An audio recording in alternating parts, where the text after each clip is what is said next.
நண்பர்களே அனைவருக்கும் வணக்கம்.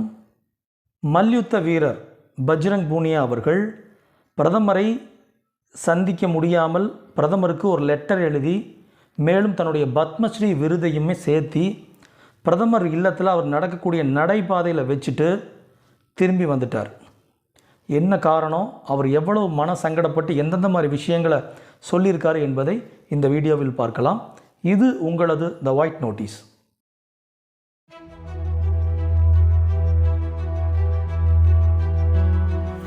நண்பர்களே, 3 மாதங்களுக்கு முன்பு மல்யுத்த வீராங்கனைகள் பாலியல் குற்றச்சாட்டில் பாஜகவுடைய எம்பி பிரிஜ்பூஷன் சிங், அதாவது மல்யுத்த சம்மேளனத்துடைய தலைவர், அவர் தொடர்ச்சியாக மல்யுத்த வீராங்கனைகளுக்கு எல்லாருக்குமே பாலியல் தொந்தரவுகள் கொடுத்துட்ருக்காங்கன்னு சொல்லி அவர் மீது நடவடிக்கை எடுக்க அந்த மல்யுத்த வீராங்கனைகள், இந்த மல்யுத்த வீரர், குறிப்பாக சாக்ஷி மாலிக் என்ற பெண் மல்யுத்த வீராங்கனை, பஜ்ரங் பூனியா, இவங்கெல்லாம் டெல்லியில் போராட்டம் நடத்தினாங்க.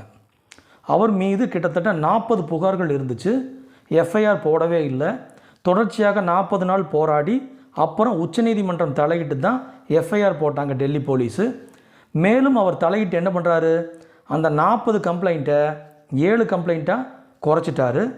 இந்த சூழ்நிலையில் அவங்க என்ன பண்ணாங்கன்னா, மேலும் அவர் மீது நடவடிக்கை எதுவுமே எடுக்காததுனால விருதுகளை பூரா திருப்பி அளிச்சிடறோம் அப்படின்னு சொல்லி மறுபடியும் வந்தாங்க. விவசாய சங்க தலைவர்களும் வேறு போட்டியாளர்களும் அந்த மாதிரி பண்ணாதீங்கன்னு சொல்லி அவர்களுக்கு ஆறுதல் சொல்லி தாட்டி விட்டாங்க. இந்த சூழ்நிலையில் அவர் பிரிஜ்பூஷன் சிங் என்ன பண்ணிடுறாரு, மல்யுத்த சம்மேளனத்தின் தலைவர் பதவியிலேருந்து விலகிறார். மீண்டும் அதற்கான போட்டி நடந்து அதில் சஞ்சய் சிங் என்ற அவருடைய அசோசியேட், அவருடைய ஆதரவாளர், எப்பவுமே அவர் கூடயே இருக்கிறவர், அவரை மல்யுத்த சம்மேளனத்துடைய தலைவராக தேர்ந்தெடுத்திருக்கிறாங்க.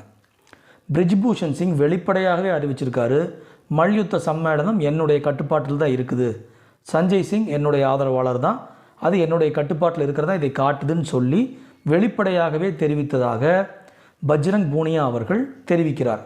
அவர் ஒரு லெட்டரில் இது எல்லாத்தையுமே பிரைம் மினிஸ்டருக்கு எழுதி தான் வாங்கிய பத்மஸ்ரீ விருதையும் அதில் இணைச்சு பிரதமரை கொண்டு போய் நாடாளுமன்ற வளாகத்தில் நேரில் கொடுக்கலான்னு போனப்போ காவல்துறையினர் அனுமதி மறுத்துட்டாங்க. அதனால் அவருடைய இல்லத்தில் பிரதமர் நடந்து கொண்டிருக்கக்கூடிய நடைபாதையில் அவருடைய பத்மஸ்ரீ விருதையும் அந்த லெட்டரையும் வச்சுட்டு அந்த லெட்டரை எக்ஸ் வலைதளத்திலையும் பதிவிட்டிருக்காரு. அதில் இந்த மாதிரி விஷயங்களை பூரா சொல்லிட்டு வர்றாரு. மேலும் சாக்ஷி மாலிக் அவர்கள் மல்யுத்தத்திலேருந்து நான் விலகிக்கிறேன்னு அறிவிச்சிட்டாங்க. ஆகவே இந்த மாதிரி ஒரு சூழ்நிலையில் இந்த பத்மஸ்ரீ விருதை நான் வச்சுக்கிறது, இதை வாங்கும் பொழுது நான் அவ்வளோ சந்தோஷப்பட்டேன். அர்ஜுனா விருது இது எல்லாத்தையுமே நான் வாங்கியிருக்கேன். இதை வாங்கும் பொழுது எனக்கு அவ்வளோ சந்தோஷமாக இருந்தது. ஆனால் இங்கே இருக்கக்கூடிய ஒரு மல்யுத்த வீராங்கனையை பாதுகாக்க திறனற்றவனாக நான் இருப்பதை நினைத்து என்னுடைய பத்மஸ்ரீ விருதை நான் திருப்பி ஒப்படைக்கிறேன்னு சொல்லி அங்கே வச்சு போட்டு வந்துட்டார். இதை இந்திய குத்துச்சண்டை வீரர் விஜயேந்திர சிங்கும் அவருடைய எக்ஸ் வலைதளத்தில் சொல்லியிருக்காரு. இது மிகப்பெரிய ஒரு அவமானம், ஷேம். இங்கே இருக்கக்கூடிய பெண்களுக்கு, போட்டியாளர்களுக்கே இங்கே பாதுகாப்பு இல்லைங்கிற பட்சத்தில் வேறு யாருக்கு இருக்கும்? இனி எந்த பெண் போட்டியாளர்களாக வருவாங்க சொல்லுங்கள். மேலும் அவர் குறிப்பிட்ட ஒரு விஷயத்தை சொல்கிறாரு, பாஜக ஆளக்கூடிய மாநிலங்கள் உத்தரப்பிரதேசம், ராஜஸ்தான், ஹரியானா இது போன்ற மாநிலங்களில் இருக்கக்கூடிய லோவர் மிடில் கிளாஸ் ஃபேமிலி அரசுக்கு எதிராக எதையுமே பேச முடியல, பேசினாலே பயமாக இருக்குது, என்ன செய்வாங்கன்னு பயமாக இருக்குது. இதுதான் உண்மைன்னு அவர் சொல்லியிருக்கார். உங்களுக்கு தெரியும், யூபியில் எல்லாம் பேசினப்போ அவங்களே சொல்கிறாங்க ஓப்பனாகவே, புல்டோசர் பாலிடிக்ஸ் அப்படிங்கிறாங்க. எதிராக பேசினவங்க எல்லாத்தையுமே புல்டோசர் வச்சு தட்டுறது தான் அவங்களுடைய முக்கியமான வேலையாக இருக்குது. ஆகவே நண்பர்களே, இது எவ்வளோ பெரிய கேடு. பிரதமர் நரேந்திர மோடி அவர்களுடைய நகர்வுகள் எல்லாமே எதிரும் புதிருமாகத்தான் இருக்கும். சமீபத்தில் நடந்த மேடை பேச்சுக்களில் அவர் பேசுனது என்னென்னா, இந்தியாவில் 4 ஜாதிகள் தான்.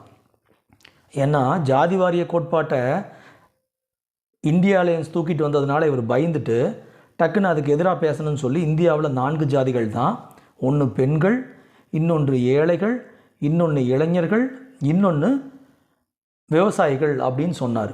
அந்த ஒரு ஜாதி தான் பெண்கள். நரேந்திர மோடி அவர்களே, இப்போ நீங்கள் என்ன நடவடிக்கை எடுக்க போகிறீங்க? ஆகக்கூடி பெண்களுக்கு இங்கே பாதுகாப்பு இல்லைங்கிறது மிக தெளிவாக தெரிகின்றது. மகுவா மொய்த்ராலிருந்து மல்யுத்த வீராங்கனை சாக்ஷி மாலிக் முதல் யாரெல்லாம் உங்களுக்கு எதிராக குரல் கொடுக்கிறார்களோ, ஆளும் அரசுடைய தவறை கண்டித்து அவர்கள் குரல் கொடுக்கிறார்களோ அவர்களுடைய குரல் வலை நசுக்கப்படுகின்றது.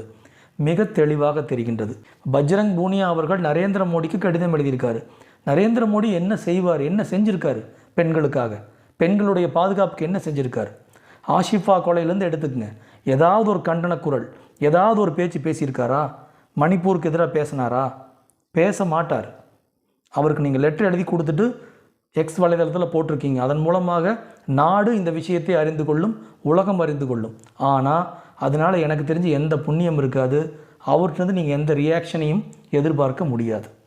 ஆகவே நண்பர்களே, தொடர்ந்து ஆளும் பாஜக அரசு சர்வாதிகார போக்கில் இயங்கிக் கொண்டிருக்கிறது என்பதை மீண்டும் வெட்ட வெளிச்சமாக நமக்கு படம் போட்டு காட்டியுள்ளது. நன்றி, வணக்கம்.